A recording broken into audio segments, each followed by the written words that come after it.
एक साधारण ग्रामीण स्त्री जिसकी सबसे बड़ी ख्वाहिश थी बैलगाड़ी पर बैठकर मेला जाना, और उसी एक दिन ने उसे बना दिया लाल पान की बेगम।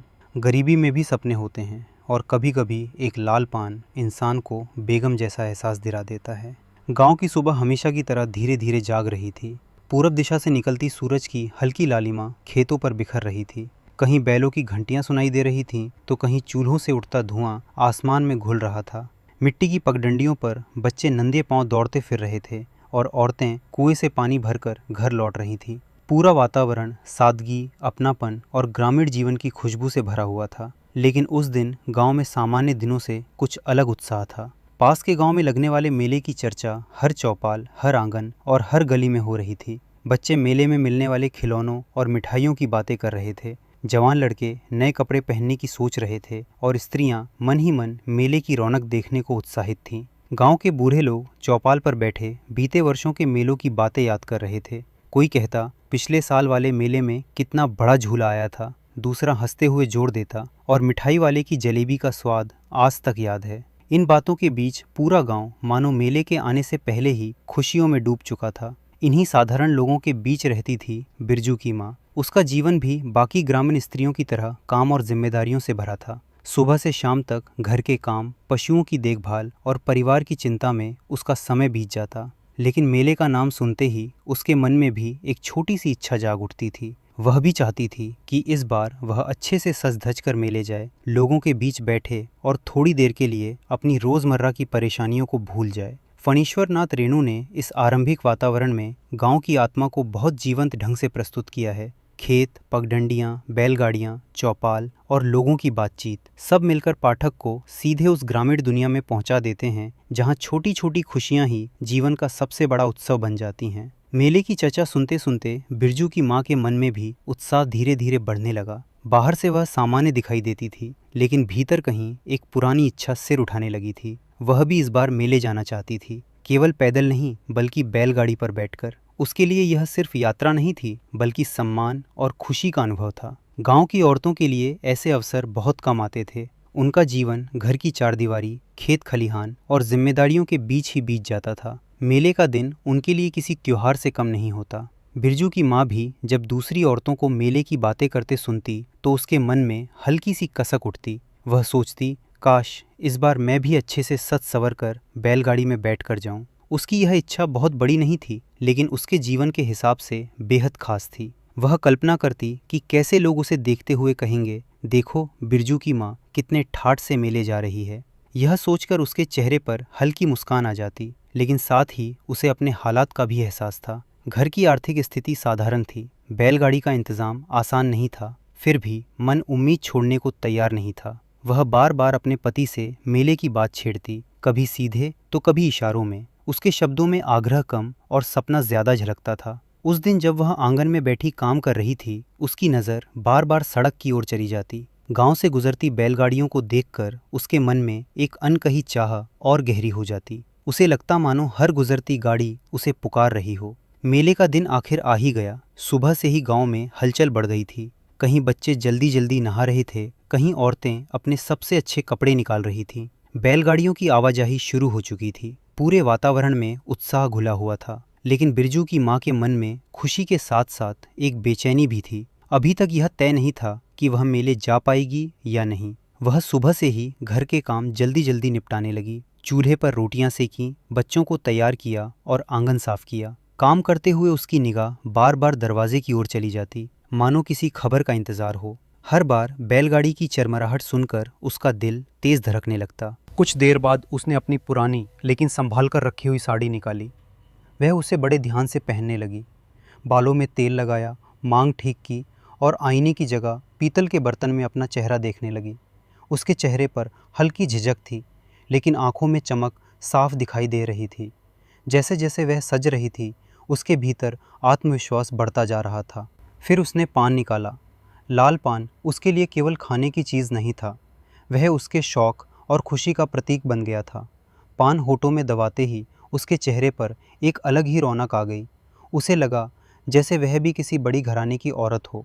शायद इसी एहसास ने आगे चलकर उसे लाल पान की बेगम बना दिया।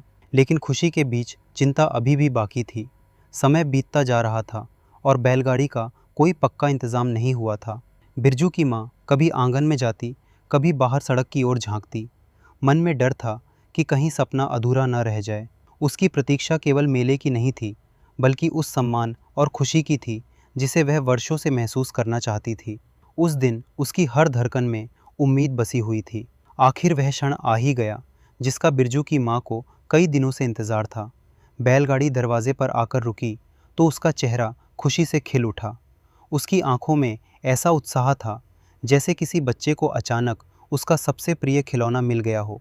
उसने जल्दी जल्दी घर का अंतिम काम निपटाया और संभल कर बैलगाड़ी पर जा बैठी।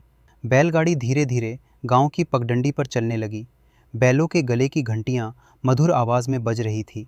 रास्ते के दोनों ओर खेत फैले हुए थे जिन पर हल्की धूप बिखरी हुई थी।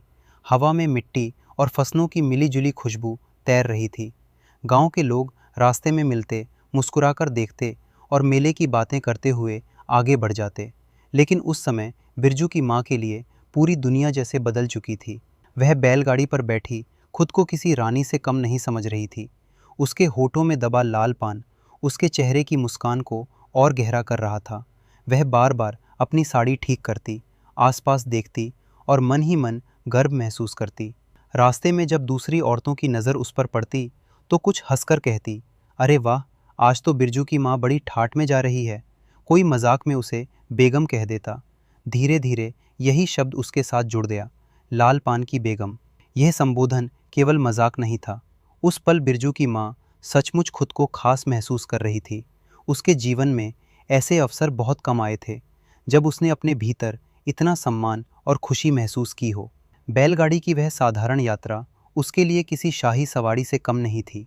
मेले की ओर बढ़ती वह बैलगाड़ी केवल लोगों को नहीं ले जा रही थी, बल्कि बिरजू की माँ के छोटे से सपने को भी उसके मंजिल तक पहुंचा रही थी। उसकी आंखों में चमक थी, चेहरे पर आत्मसंतोष और मन में एक अनकहा गर्व, मानो उसने जीवन की कोई बहुत बड़ी खुशी पा ली हो। कुछ ही देर में बैलगाड़ी मेले के मैदान के पास पहुंच गई। दूर से ही मेले की चहल पहल सुनाई देने लगी थी। ढोल और नगाड़ों की आवाज़ें हवा में गूंज रही थी। बच्चों की खिलखिलाहट, दुकानदारों की पुकार और लोगों की भीड़ मिलकर ऐसा माहौल बना रही थी मानो पूरा गांव किसी उत्सव में डूब गया हो। बिरजू की माँ ने जैसे ही मेले में कदम रखा, उसकी आंखें आश्चर्य और खुशी से फैल गई। चारों ओर रंग बिरंगी दुकानें सजी थी। कहीं मिठाइयों की खुशबू फैल रही थी, कहीं खिलौनों की कतारें बच्चों को आकर्षित कर रही थी। चूड़ियों, बिंदियों और कपड़ों की दुकानों पर औरतों की भीड़ लगी हुई थी। झूलों पर बैठकर बच्चे खुशी से चिल्ला रहे थे। बिरजू की माँ धीरे धीरे हर चीज़ को बड़े ध्यान से देख रही थी। उसके लिए यह दृश्य किसी सपने जैसा था। वह कभी चूड़ियों की दुकान पर रुकती, कभी मिठाइयों को देखकर मुस्कुराती। उसकी आंखों में एक अलग ही चमक थी, जैसे वह पहली बार दुनिया की इतनी रौनक देख रही हो। उस दिन वह अपने सारे दुख और परेशानियां भूल गई थी। घर के काम, गरीबी और रोज़मर्रा की चिंताएं मानो कहीं पीछे छूट गई थी। उसके मन में केवल खुशी थी, एक ऐसी खुशी जिसे शब्दों में पूरी तरह व्यक्त नहीं किया जा सकता। मेले में घूमते हुए वह खुद को सचमुच बेगम महसूस कर रही थी। उसके होठों का लाल पान, चेहरे की मुस्कान और आंखों की चमक उसे बाकी लोगों से अलग बना रही थी। लोग उसे देखते और मुस्कुरा देते। वह भी पूरे आत्मविश्वास के साथ मेले की रौनक का आनंद लेती रही। मेला धीरे धीरे समाप्त होने लगा था। सूरज ढलने लगा था और लोग अपने अपने घरों की ओर लौटने की तैयारी कर रहे थे।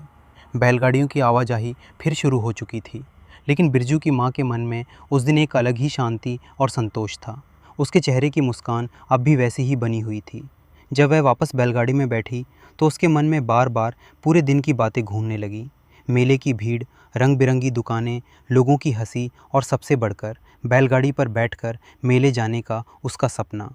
उसे लग रहा था मानो उसने जीवन की कोई बहुत बड़ी इच्छा पूरी कर ली हो। उसके लिए यह खुशी केवल मेला घूम आने की नहीं थी, यह उस सम्मान की खुशी थी जिसे उसने लंबे समय बाद महसूस किया था। रोज़मर्रा की कठिनाइयों और अभावों के बीच वह अक्सर खुद को साधारण और उपेक्षित महसूस करती थी, लेकिन उस दिन उसने खुद को खास समझा। लोगों की नज़रों में, अपने बच्चों की नज़रों में और सबसे बढ़कर अपनी ही नज़रों में। उसके होठों का लाल पान अब भी चमक रहा था, शायद उसी लाल पान ने उसके भीतर आत्मविश्वास भर दिया था। वह अब केवल बिरजू की माँ नहीं थी, वह लाल पान की बेगम बन चुकी थी। एक ऐसी बेगम जिसके पास दौलत नहीं थी, लेकिन आत्मसम्मान और छोटी सी खुशी का अनमोल खजाना था। घर लौटते समय रास्ते की हवा भी उसे अलग लग रही थी। खेत, पेड़ और पगडंडियाँ वही थी, लेकिन उसके मन की दुनिया बदल चुकी थी। वह भीतर से हल्की और प्रसन्न महसूस कर रही थी, जैसे जीवन ने उसे थोड़ी देर के लिए ही सही, लेकिन खुश होने का एक कारण दे दिया हो। लाल पान की बेगम केवल एक ग्रामीण स्त्री की मेला यात्रा की कहानी नहीं है, बल्कि यह उस पूरे समाज का चित्र है जहाँ छोटे छोटे सपने ही लोगों के जीवन में खुशियों का सबसे बड़ा कारण बनते हैं।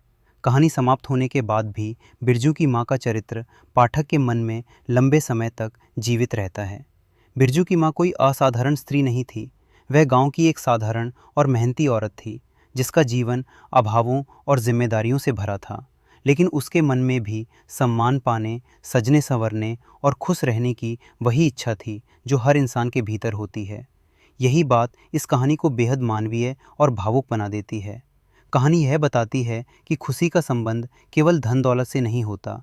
कभी कभी एक बैलगाड़ी की सवारी, एक मेला और होठों पर रखा लाल पान भी इंसान को बेगम जैसा एहसास दे सकता है। असली सुख मन की संतुष्टि और आत्मसम्मान में छिपा होता है। फणीश्वर नाथ रेणु ने इस कहानी के माध्यम से ग्रामीण भारत की संस्कृति, लोक जीवन और स्त्री मन की भावनाओं को अत्यंत सरल लेकिन प्रभावशाली भाषा में प्रस्तुत किया है। उनकी आंचलिक शैली कहानी को और भी जीवंत बना देती है। पाठक को ऐसा महसूस होता है मानो वह स्वयं उस गांव, उस मेले और उस बैलगाड़ी यात्रा का हिस्सा हो। कहानी का सबसे बड़ा प्रभाव यही है कि यह हमें जीवन की छोटी खुशियों का महत्व समझाती है। यह सिखाती है कि सम्मान और आनंद पाने के लिए हमेशा बड़ी उपलब्धियों की आवश्यकता नहीं होती। कभी कभी साधारण क्षण ही जीवन के सबसे सुंदर पल बन जाते हैं। लाल पान की बेगम आज भी हिंदी साहित्य की ऐसी कहानी मानी जाती है जो सादगी में छिपी खुशी और इंसानी भावनाओं की गहराई को बेहद खूबसूरती से उजागर करती है।